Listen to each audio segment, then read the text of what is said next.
كيف يشاء لا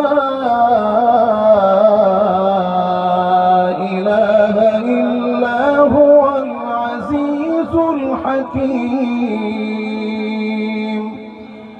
هو الذي أنزل عليك الكتاب منه آيات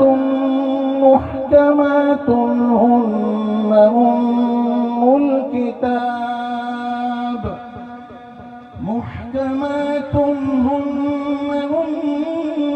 الكتاب وأخر متشابهات